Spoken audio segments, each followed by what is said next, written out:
sa'yo? Ang chismisan para sa akin ay isang di formal na komunikasyon. Sapagkat ang chismisan ay tawang mga haka-haka at saka may mga salitang ulam o di kaya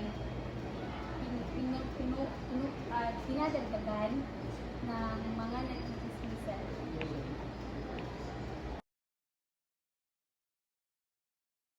Bakit may chismisan? Para sa akin, bakit nagchismisan? Pagkat merong dalawang or maraming tao nagchismisan na ginagawa ng haka-haka sila.